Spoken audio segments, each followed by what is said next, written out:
자, 지난 거룩 시리즈 기억하십니까? 첫 번째는 시간, 두 번째는 장소, 세 번째는 의복, 옷에 대하여서 함께 말씀을 나누었습니다. 자, 오늘 나눌 말씀 거룩 시리즈인데요. 그것은 말씀으로 거룩해지자라고 하는 제목으로 함께 나누려고 합니다. 자, 우리가 살고 있는 이 시대 참 복잡합니다. 삶의 속도는 빠르고요, 선택지도 많고 들려오는 소리는 끝이 없습니다. 눈만 뜨면 정보가 쏟아지고 손만 뻗으면 온 세상의 목소리가 한꺼번에 밀려 들어옵니다. 그래서 이 시대 제 대표적인 공격 방식 중에 하나가 바로 미혹입니다. 죄는 항상 정면으로 오지 않습니다. 대놓고 하나님을 버려라 라고 하지 않고요, 더 교묘하게 우리에게 다가옵니다. 이 정도는 괜찮아. 이런 일을 한 번쯤 잃어봐야 되지. 한 번쯤 별일 없을 거야. 하나님도 내 현실에 대하여서, 내 상황에 대하여 이해하실 거야. 다들 그렇게 살고 다들 그렇게 살아. 그렇지만 죄송합니다. 우리가 미혹에 흔들리는 이유, 단지 세상이 복잡해서 우리가 미혹에 흔들릴까요? 아닙니다. 더 깊은 이유는 우리 안에 있는 타락한 본성 때문입니다. 세상이 미혹이라는 미끼를 던질 때 우리의 속에 죄성이 있기 때문에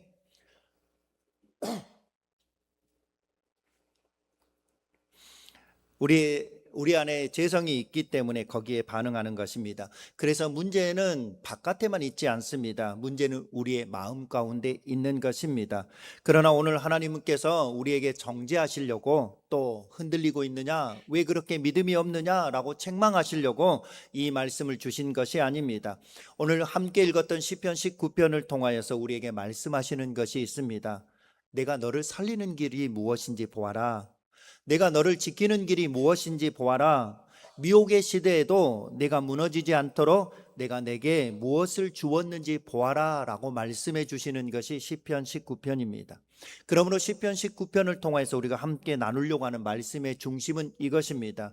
미혹의 시대에 우리가 이 세대를 살아가고 있는 우리에게 하나님의 말씀은 우리를 살리고 우리를 지키고, 그리고 우리의 죄를 드러냄으로 말미암아 구속자 예수 그리스도께로 이끕니다라고 하는 것이 오늘 말씀의 중심인 것입니다. 자, 오늘 본문 시편 19편을 통하여서 우리에게 있어서 우리의 거룩한 삶, 그것이 말씀으로 어떻게 이루어지는지를 함께 살펴보려고 하는 것입니다.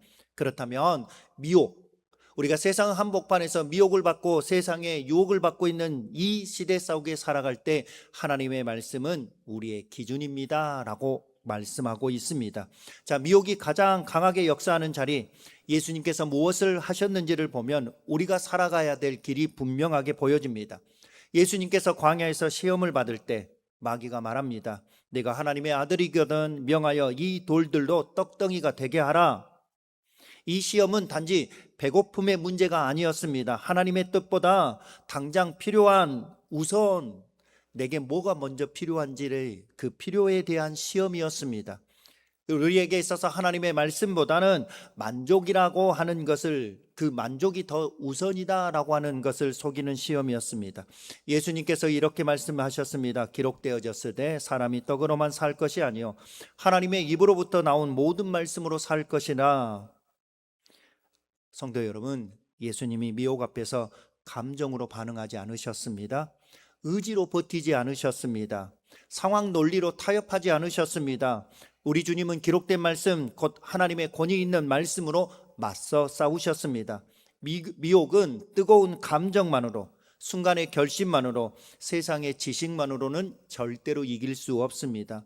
미혹을 이기려면 우리는 분명한 기준이 필요합니다.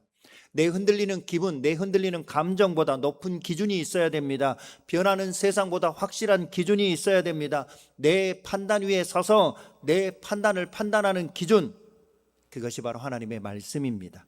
그런데 여기서 우리가 오해하지 말아야 할 것이 있습니다. 예수님은 단지 너희가 이렇게 이겨라 라고 우리에게 모범만 보여주신 것이 아니라 우리가 실패한 그 자리를 대신하여서 승리하신 분이 예수 그리스도이십니다. 우리는 기록되었으되 라고 알면서도 욕망을 따를 때가 많습니다. 우리 주님은 광야에서도 십자가의 길에서도 끝까지 말씀에 순종하셨습니다. 그래서 우리는 먼저 그분의 승리 안에 피하고 그 은혜 위에 다시 말씀으로 살아갈 힘을 얻는 것입니다. 우리는 이렇게 고백합니다. 여러분, 예배를 드리고 나면 우리가 늘 고백하는 것이 있습니다. 그렇지, 말씀이 중요하지, 말씀으로 살아야지, 우리에게 있어서는 그렇게 말씀이 중요합니다 라고 하는 그 말을 들을 때마다 속으로 아멘 아멘 합니다. 그런데 그 말씀이 우리의 마음 가운데 좋은 말로만 남을 경우가 참 많습니다. 그래, 그 말씀 참 좋았어, 그 말씀 좋은 말씀이야, 우리가 듣기도 하고 감동도 받지만 정작 내 삶을 다스리는 기준, 그 기준은 하나님의 말씀이 되지 못한 것입니다. 말씀으로 감동은 받았습니다. 그러나 그 말씀을 권위로는 받지 않습니다. 은혜는 받았다라고 말하고 있지만 여전히 결정은 내 기분, 내 감정, 내 생각, 내 마음대로 하고 있습니다. 말씀이 맞습니다, 말씀이 옳습니다 라고 말하고 있지만 이번만큼은요, 내 형편, 내 상황이 더 중요합니다 라고 이렇게 이야기하고 있는 것입니다. 그래서 오늘 붙들어야 될 질문이 있습니다. 내가 말씀을 알고 있느냐? 내가 말씀을 많이 읽었느냐? 내가 말씀을 많이 들었느냐? 이것보다 더 중요한 질문은 내 삶에서 말씀이 실제로 기준이 되고 있느냐? 이거 질문하셔야 됩니다. 여러분 스스로에게 질문해 보십시오. 내 삶의 말씀이 기준이 되고 계십니까? 내가 선택하는 것, 내가 말하는 것, 내가 관계를 맺는 것, 나의 물질과 나의 시간, 그 모든 것들이 하나님의 말씀이 다스리고 있는가라고 내 자신에게 질문해 보셔야 될 것입니다. 미혹의 시대를 살아가고 있는 우리의 거룩은 여기서부터 시작되어집니다. 내 생각 위에, 내 감정 위에, 내 형편 위에, 그 위에 하나님의 말씀을 두는 것, 이것이 바로 우리의 미혹의 시대의 거룩의 삶을 살아가는 우리의 출발인 것입니다. 오늘 우리가 함께 읽었던 시편 19편은 매우 장엄한 시입니다. 자, 1절부터 6절까지는 읽지는 않았지만 하늘의 해, 창조의 세계가 말없이 하나님의 영광을 선포한다라고 말하고 있습니다. 자, 7절부터 기록된 말씀, 하나님의 말씀이 자기의 백성을 다스리고 빚어가시는 그 은혜를 보여주고 있는 말씀입니다. 7절부터 9절까지는 하나님의 말씀을 여호와의 율법, 여호와의 증거, 교훈, 계명, 법도 등 여러 이름으로 부르고 있는 것입니다. 표현은 다를 수 있습니다. 그러나 가르치는 것은 딱 하나입니다. 그것은 하나님이 주신 말씀입니다. 그리고 그 말씀의 성품에 대하여서 이렇게 묘사합니다. 하나님의 말씀은 완전하고, 하나님의 말씀은 확실하고, 하나님의 말씀은 정직하고, 하나님의 말씀은 순결하고, 하나님의 말씀은 정결하고, 하나님의 말씀은 진실합니다. 그러므로 이 본문은 말씀이 우리에게 어떤 도움을 준다라고 먼저 말하지 않습니다. 먼저 우리에게 이렇게 말씀합니다. 하나님의 말씀은 본래 어떤 말씀이었는지, 말씀이 능력 있는 이유는 유연한 아니면 우리에게 필요한 조언이 아니라 그 말씀이 하나님의 말씀이기 때문에 하나님의 말씀이 능력이 있다라고 우리에게 말씀하고 있습니다. 여러분, 세상 속에서 살아가고 계시죠? 여러분, 세상 속에서 살아가면서 세상의 말들, 그 말들 속에 여러분은 어떤 경험들을 하십니까? 야, 저 말은 맞는 것 같아. 그런데 저 말은 어느 정도 틀린 것 같아. 그런데 우리에게 있어서 지나오고 보니까 예전에 내가 저 말이 맞는 것 같아 라고 했는데 시간이 지나서 지금 살펴보니까 그 말이 안 맞는 것 같아, 틀린 것 같아, 시대에 따라 바뀌어지는 것들을 보게 되는 것입니다. 그러나 하나님의 말씀은 모자라지도 않습니다. 배신하지도 않고요, 왜곡도 없고 끝까지 옳습니다. 그러므로 거룩한 삶, 그때그때 좋은 생각을 하는 삶이 아닙니다. 하나님의 완전한 말씀 아래, 하나님의 말씀 안에 내 삶을 두는 삶, 이것이 바로 거룩한 삶인 것입니다. 자, 그렇다면 오늘 시편 19편을 통하여서 하나님의 말씀, 그 말씀이 우리 안에 어떤 일을 하고 있는지 우리가 함께 살펴보셔야 될 것입니다. 말씀은 먼저 처음에 그렇게 말씀을 드렸습니다. 뭐라고요? 하나님의 말씀은 나를 살립니다 라고 말씀을 드렸습니다. 자, 7절 보실까요? 여호와의 율법은 완전하여 영혼을 소성시키며, 소성시킨다라고 하는 것은 다시 살아나게 한다라고 하는 뜻입니다. 거룩은요, 내가 긴장하고 버텨내고 견뎌내는 것이 아닙니다. 살아나는 데서부터 시작되어지는 것이 거룩입니다. 메말랐던 내 영혼이 다시 숨을 쉬는 것이고, 의무와 같았던 예배의 자리를 하나님을 향한 갈망으로 살아나는 것입니다. 막혔던 기도 기도가 다시 주님, 주여라고 부르게 되어지고 죄에 짓눌렸던 사람이 말씀으로 다시금 하나님께 돌아오는 것, 이것이 바로 우리에게 있어서 소성시키는 것, 살아나게 하는 것입니다. 하나님의 말씀은 우리를 다시 살리는 것입니다. 7절 하반절 보실까요? 여호와의 증거는 확실하여 우둔한 자를 지혜롭게 하며. 여러분 우리에게 있어서 우둔한 자라고 표현할 때 우린 저 사람 참 머리가 나빠, 우둔해 라고 표현하십니까? 성경에서 말하는 우둔하는 자는 머리가 나쁘다라고 하는 표현이 아닙니다. 이 말씀 우둔하다라고 하는 것은 쉽게 흔들리는 사람입니다. 쉽게 속는 사람입니다. 쉽게 유혹에 빠지는 사람입니다. 그 사람이 누구입니까? 바로 나입니다. 미혹의 시대에 가장 무서운 것은 똑똑하지 못한 것이 아닙니다. 하나님의 음성과 죄의 유혹, 그 속삭임을 구별하지 못하는 것, 이것이 바로 우둔한 자라고 하는 것입니다. 그러므로 하나님의 말씀은 이 우둔한 자를 지혜롭게 하는 것입니다. 이 길은 화려하지 않는 것 같지만 하나님께 가는 길이구나. 와, 이 길은 너무 화려해. 그런데 이 길은 하나님으로부터 떠나는 길이구나. 와, 내가 이 길을 선택했는데 손해 보는 것 같아. 그런데 이 길은 내가 손해를 봤는데 우리 주님이 기뻐하시는 길이구나. 이 분별의 눈을 주시는 것, 이것이 바로 하나님의 말씀이라고 하는 것입니다. 8절 말씀에 여호와의 교훈은 정직하여 마음을 기쁘게 한다라고 말씀하고 있는 것입니다. 여러분 경험해 보셨습니까? 세상의 기쁨은 잠깐입니다. 그런데 그 뒤에 남는 것은 공허함, 그 공허가 남지만 하나님의 말씀 앞에 바로 설 때 우리에게 찾아오는 기쁨은 환경과 모든 상황들을 뛰어넘는 깊은 기쁨이라고 하는 것입니다. 이처럼 하나님의 말씀은 나를 살리는 것입니다. 하나님의 말씀은 나를 지키는 것입니다. 8절 하반절에 여호와의 계명은 순결하여 눈을 밝게 하시는도다. 죄는요, 우리의 눈을 어둡게 합니다. 죄는 우리의 욕심으로 인하여 우리의 눈을 흐리게 하고 우리의 분노로 말미암아 눈을 가리게 하고 우리의 불안으로 말미암아 시야를 좁히는 것이 죄인 것입니다. 그런데 하나님의 말씀은 우리의 눈을 밝게 하십니다. 내가 왜 이렇게 두려워했지? 내가 왜 이렇게 불안해했지? 그런데 말이야, 내가 왜 이 일에 대하여서, 이 죄에 대하여 내가 대수롭지 않게 여겼을까? 하나님의 말씀이 우리를 밝게 하는 것입니다. 하나님의 말씀은 우리에게 진실을 보게 하는 것입니다. 무엇보다도 하나님을 다시 보게 하는 것이 하나님의 말씀인 것입니다. 9절 말씀을 보십시오. 여호와를 경외하는 도는 정결하여 영원까지 이르고. 세상의 기준들은 점점 바뀌는 것입니다. 세상은 기준들은 점점 바뀝니다. 내 기분, 내 감정, 내 유익, 내 욕망에 따라서 계속해서 바뀌는 것이 세상의 기준입니다. 그러나 하나님의 말씀은 유행을 타지 않습니다. 영혼까지 이르는 것입니다. 그래서 말씀 안에 사는 사람은 시대의 파도 속에서도 흔들릴 수는 있어도 뿌리는 뽑히지 않습니다. 자기 생각이 아니라 영원하신 하나님의 말씀 위에 서 있기 때문에 견고하고 흔들리지 않는 것입니다. 거룩은 세상을 향하여 도망치는 것이 아니라 세상 한복판에서 내 감정, 내 이익, 내 욕망, 내 결심에 대하여 다시금 하나님의 말씀으로 정리하는 것, 이것이 바로 거룩인 것입니다. 이번 한 주간 여러분의 감정, 여러분의 욕망, 여러분의 이익, 여러분의 생각을 다시금 하나님의 말씀으로 정렬해 나가는 거룩한 삶을 살아가는 하나님의 사람들이 되어져야 할 것입니다.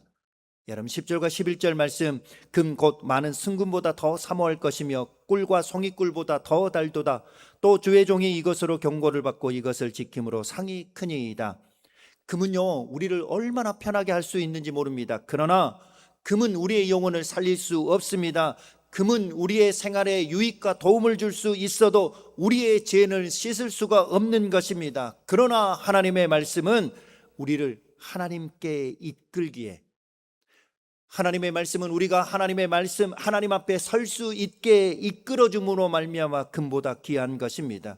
또 말씀은 송이꿀보다 답니다. 무거운 명령뿐만 아니라 하나님의 마음, 하나님의 사랑, 하나님의 생명의 양식이기 때문에 우리의 지친 영혼의 위로이기 때문에 말씀은 금보다 귀한 것입니다.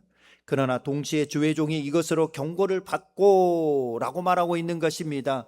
말씀은 위로만 하는 것이 아닙니다. 경고하는 것입니다. 그런데 이 경고는 정죄가 아니라 사랑인 것입니다. 여러분, 낭떠러지로 걸어가는 아이에게 아버지가 소리치기 시작합니다. 그렇다면 그 낭떠러지 길을 걸어가는 그 아이에게 소리치는 아버지는 그 아이, 그 아들이 미워서 소리칠까요? 아니요, 살리기 위하여 소리치고 있는 것입니다. 하나님의 말씀이 우리를 불편하게 하고, 하나님의 말씀이 우리를 멈추게 하고, 하나님의 말씀이 내가 합리화하고 정당화했던 죄를 드러나고, 그럴 때 그것이 하나님의 말씀인 것입니다.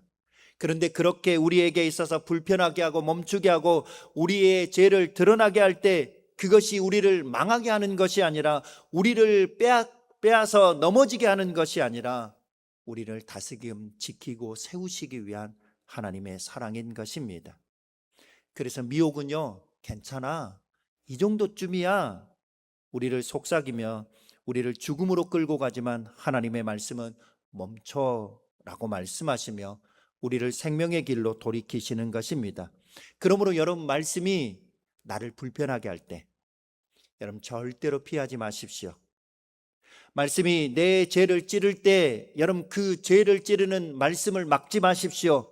하나님의 말씀이 내 길을 멈추게 할 때 여러분, 그 멈춤에 대하여서 은혜로 받을 수 있는 하나님의 사람들이 되어져야 할 것입니다. 하나님의 말씀은요, 우리를 어떻게 한다고요? 우리를 살리는 것입니다. 하나님의 말씀은 우리를 지키는 것입니다. 오늘 시편 19편의 주제가 무엇이었고 중심 주제가 무엇이라고 말씀을 드렸습니까? 하나님의 말씀은 우리를 살립니다. 하나님의 말씀은 우리를 지킵니다. 세 번째로는 하나님의 말씀은 나의 죄를 드러내고 그 드러낸 죄를 통하여 예수 그리스도 구속자께로 인도하는 것이 하나님의 말씀입니다 라고 들려드렸습니다. 우리가 여기까지 우리에게 있어서 하나님의 말씀이 우리를 살리고 우리를 지킨다라고 말할 때 우리는 이렇게 고백할 수 있습니다. 그렇죠, 목사님. 그렇다면 우리가 더 말씀을 더 읽어야 되겠죠. 그렇게 우리가 하나님의 말씀을 더 외워야 되겠죠. 우리가 더 하나님의 말씀으로 살겠다 결심하면 되겠죠. 물론 우리는 말씀을 읽고 듣고 묵상하고 결심해야 됩니다. 그런데 시편 19편은 여기서 끝나지 않습니다. 진짜 시편 19편의 진 깊이는 12절부터 시작되어집니다. 다윗은 지금 하나님을 찬양합니다. 하나님의 말씀이 아름답고 귀하고 진실하다고 찬양하면서 갑자기 그에게 있어서는 12절에 이렇게 고백합니다. 자기 허물을 능히 깨달은 자 누구리요? 나를 숨은 허물에서 벗어나게 하소서. 아니, 다윗이 그렇게 하나님의 말씀을 찬양하다가 갑자기 그가 탄식하기 시작하는 것입니다. 왜 그렇게 다윗이 탄식했을까요? 하나님의 말씀이 얼마나 완전하고 순결하면 그 말씀을 보면 볼수록 도리어 내 안에 내가 죄인인 것과 내 안에 감추어뒀던 그 은밀한 죄가 보이기 때문에 다윗은 탄식할 수밖에 없은 것입니다. 말씀의 빛이 밝을수록 우리 안에 어두움이 드러나는 것입니다. 여러분, 참된 말씀 앞에 서면요, 우리 안에 일어나는 것이 두 가지입니다. 여러분이 매일매일 하나님의 말씀을 읽고 있는데 그 말씀을 읽을 때 우리 안에 드러나는 이 두 가지가 있어야 될 것입니다. 하나는 감탄입니다. 하나님의 말씀이 참으로 완전하고 선하구나. 또 하나는 깨달음입니다. 나는 이 말씀 앞에 얼마나 부족한가. 내가 하나님의 말씀을 안다고 그렇게 말하고 있으면서 내가 얼마나 내 마음대로 살았는가. 이런 깨달음이 참된 말씀 앞에 서면 나타나는 것입니다. 그런데 다윗은 이 참된 말씀 앞에 서서 그가 탄식하면서 자신의 죄에 대하여서 말하고 있는 것입니다. 그 첫 번째가 자신의 숨은 허물입니다. 내가 미처 알지 못했던 죄, 가볍게 여겼던 죄, 사람은 몰라도 하나님 앞에 감출 수가 없는 죄였던 것입니다. 나는 이 정도는 괜찮아. 내가 신앙생활 하면서 나는 이 정도로 타협받던 그 모습들이 말씀 앞에 서니 그것이 교만이었습니다. 내가 분노하는 것, 내가 정죄하는 것, 비난하는 것, 남에게 있어서 그 사람을 험담하는 것, 그거 당연한 것으로 여겼고 그 정도는 정당한 것이라고 여겼는데 말씀 앞에 서니 그것이 나의 교만이었다라고 하는 그것을 깨닫게 되어지는 것입니다. 그래서 다시 다윗에게 있어서는 그에게 이처럼 자신의 숨은 허물들을 드러냈던 것입니다. 또 하나는 13절에 고의로 짓는 죄다라고 하는 것입니다. 또 주의 종에게 고의로 죄를 짓게 말게 하사 그 죄가 나를 주장하지 못하게 하소서. 여러분, 사실 목사인 저도요, 알면서도 지은 죄가 참 많습니다. 말씀이요, 제 안에서 생각이 납니다. 제 안에서 그 말씀이 들려집니다. 그런데 죄송한데요, 제가 못 들은 척합니다. 안 들은 척합니다. 하나님의 말씀이 제 양심을 찔렀습니다. 그렇게 말하면 안 돼. 그렇게 비난 안 하면 안 돼. 그렇게 말하면 안 된다고 내 안에 양심에 찔렸음고 그 말씀이 생각났음에도 불구하고 죄송한데 저 그거 멈추지 않습니다. 왜냐고요? 제가 그 자리에서 멈추면요, 저의 정당성이 사라져 버려요. 그래서 저는 죄송한데 계속해서 밀고 나갑니다. 그래서 비난하기도 하고 험난하기도 하고요, 그래서 미움을 드러내기도 하고요, 제 감정을 드러내기도 하는 것입니다. 왜냐하면 그것이 저에게 있어서 정당성을 주장해야 되는 모습이기 때문에 그렇습니다. 그런데 제 안에는 그것이 죄다, 이것이 우리의 실상인 것입니다. 우리는 단지 몰라서 흔들리는 것이 아니라 알면서도 선택하는 것이 우리입니다. 여러분, 우리의 가장 깊은 문제가 무엇이라고요? 정보가 부족해서요? 아니라 우리의 가장 큰 문제가 무엇이냐면 우리의 타락한 본성 때문입니다. 말씀을 알면서도 사랑하지 않습니다. 알면서도 순종하지 않는다라고 하는 것입니다. 그래서 말씀은 우리를 살리는 것 동시에 우리를 찌르는 것입니다. 그런데 내가 조금만 더 노력하면 되겠지, 그 생각마저 깨트리고 마침내 우리는 영적인 파산의 자리로 이끄는 것입니다. 우리는 이렇게 고백할 수밖에 없습니다. 참된 말씀 앞에 서면 주님, 제가 말씀을 좋아한다고 고백했지만 실제로는 제 감정대로, 제 욕망대로, 제 욕심대로 살고 싶어하는 사람입니다. 주님, 죄송한데요, 제가 목사인데요, 제가 신앙생활을 오래 해서요, 거룩하다고 말하고 있지만 내 안에는 내 힘으로는 이길 수 없는, 내 힘으로는 거룩할 수 없는 사람입니다. 이렇게 우리가 참된 말씀 앞에 서면 고백할 수밖에 없는 것입니다. 말씀 앞에서 자신의 죄, 자신의 무능을 보는 것은 절망이라고 하는 것이 아니라 구속자인 하나님께 돌아오라라고 하는 초대인 것입니다. 여러분, 14절을 보십시오. 나의 반석이시오 나의 구속자이신 여호와여, 내 입의 말과 마음의 묵상이 주님 앞에 연락되기를 원하나이다. 여러분, 시편 19편의 절정입니다. 다윗은 이렇게 고백합니다. 제가 좀 더 열심히 살겠습니다 라고 말하지 않는 것입니다. 그가 고백합니다. 나의 반석, 나의 구속자이신 여호와여. 하나님을 향하여 왜 구속자로 부르는 것입니까? 참된 말씀 앞에 서는 사람, 참된 말씀을 아는 사람은 결국 자신이 죄인인 것을 고백하고 나는 구속자, 구원자가 필요하다는 사실을 알기 때문에 그렇습니다. 하나님의 말씀이 완전하면 나는 불완전할 수밖에 없고, 하나님의 말씀이 순결하면 나는 부정할 수밖에 없고, 하나님의 말씀이 의로우면 나는 의롭지 못한 사람이 되어지는 것입니다. 그러므로 나에게 필요한 것은 더 많은 결심, 더 많은 결단이 아니라 구속, 구원의 은혜가 필요한 것입니다. 그리고 이 구원의 은혜는 예수 그리스도 안에서 완성되어졌던 것입니다. 예수님은 단지 모범을 보여주신 것이 아니라 우리가 지키지 못한 율법을 완전하게 이루시고 우리가 어겼던 형벌을, 십자가를 대신하여 담당해 주신 구원자이신 것입니다. 그래서 우리는 놓치지 마십시오. 나는요, 말씀을 지켜야만 하나님께서 받아들여주는 사람이 아니라 말씀을 온전히 이루신 예수 그리스도 안에서 이미 받아들여진 사람인 것입니다. 우리에게 있어서 우리는 미혹 앞에서 실패했지만 예수님은 그 미혹 앞에서 승리하셨습니다. 우리는 하나님의 말씀을 어겼지만 예수님은 온전히 하나님의 말씀을 이루셨습니다. 우리는 죄의 값을 치러야 할 그런 사람들이지만 예수님께서는 십자가에서 우리의 죄를 대신 담당하셨습니다. 그래서 십자가를 바라보시면 여러분 절대로 놓치지 마십시오. 그 십자가를 바라보면서 내가 갚을 수 없는 빚을 우리 주님이 갚아주셨습니다. 내가 이룰 수 없는 그 의를 그 십자가 위에서 예수님이 이루어 주셨습니다. 내가 씻을 수 없는 죄를 예수님께서 십자가 위에서 나의 모든 죄를 대신 감당해 주셨습니다. 그러므로 거룩은 내가 먼저 말씀을 잘 지켜서 하나님께 가는 길이 아니라 예수 그리스도께서 나를 위하여 이루신 그 십자가의 구속 때문에 하나님께 받아들여지는 은혜인 것입니다. 그래서 십자가는 이렇게 고백합니다. 손으로 짓지 아니하는 지성소인 것입니다. 여러분, 하나님 앞에 우리가 설 수 있는 것은 우리를 구원해 주시기 위하여 십자가 위에서 죽으신 그 십자가의 은혜 때문에 우리는 그 십자가의 은혜로 하나님께 받아들여지는 것입니다. 그런데 성령님께서 우리 안에 들어오셨습니다. 이제는 우리 안에서 하나님의 말씀을 사랑하게 하시고 순종하게 하고 싶어서 말씀을 지키게 하시기 위하여 우리 안에서 역사하시는 것입니다. 그러므로 거룩은요, 여러분, 내 의지 아닙니다. 내 결심 아닙니다. 예수 그리스도의 십자가의 은혜와 성령의 능력으로 말미암아 내 안에서 맺어진 열매가 바로 거룩인 것입니다.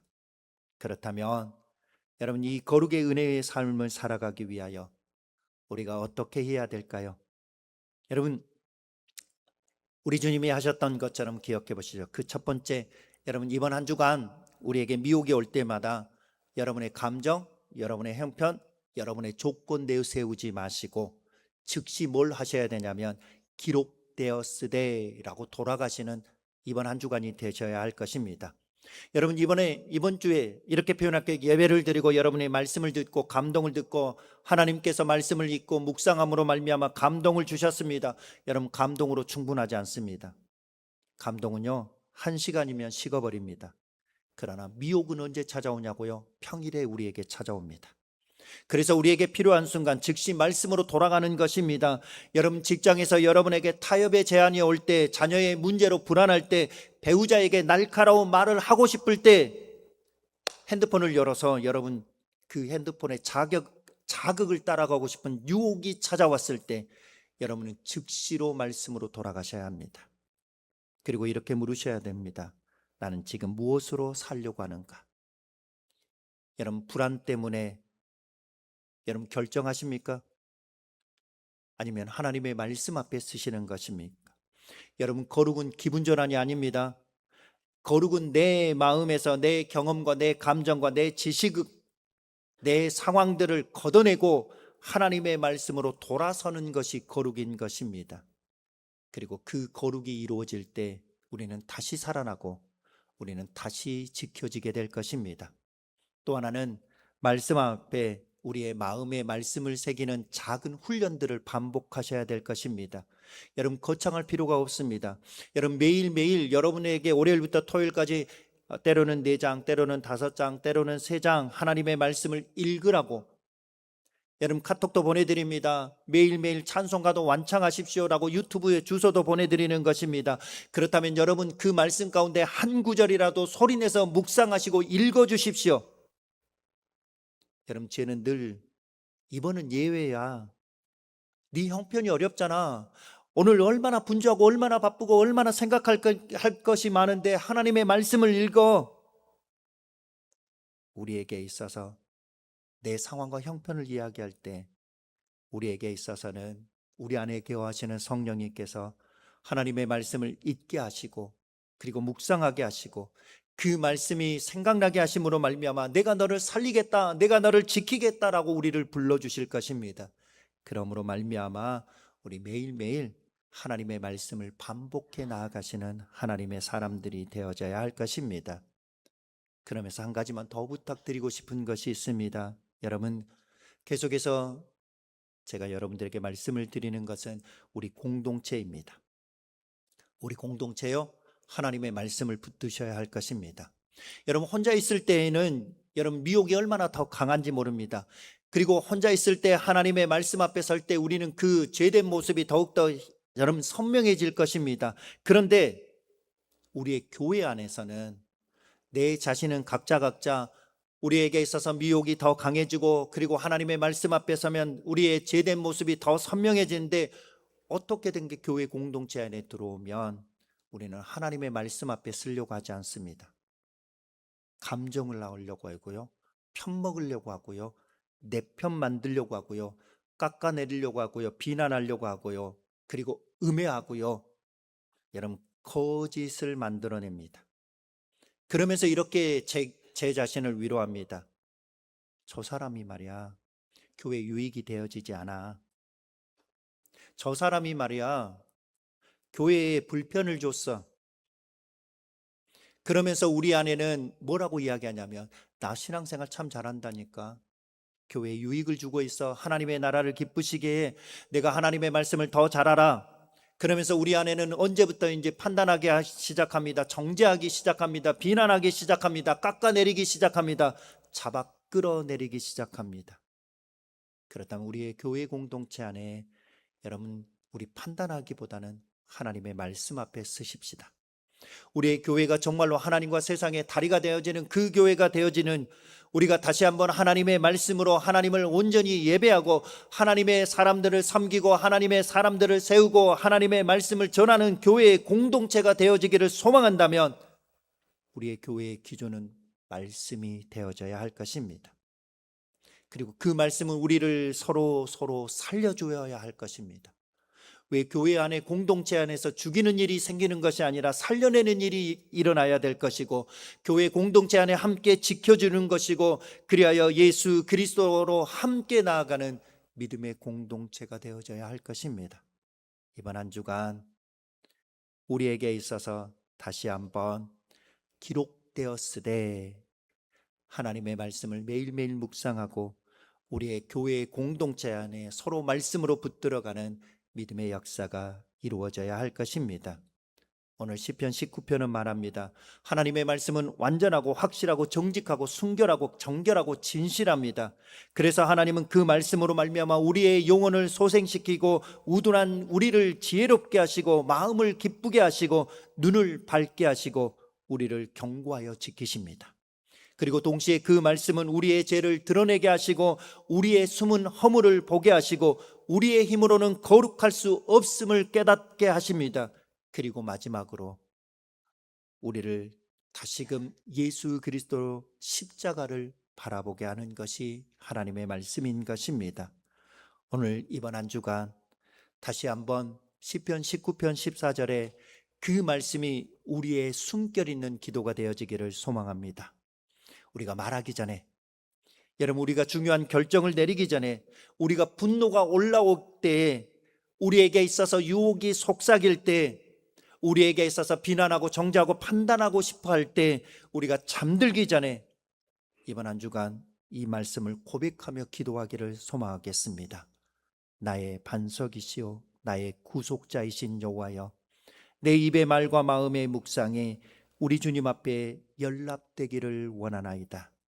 이번 한 주간 우리의 마음에 이 기도의 고백들을 드리며 하나님의 말씀이 새겨진 사람으로 거룩하게 서는 은혜가 우리 모두에게 있어질 수 있기를 바라겠습니다.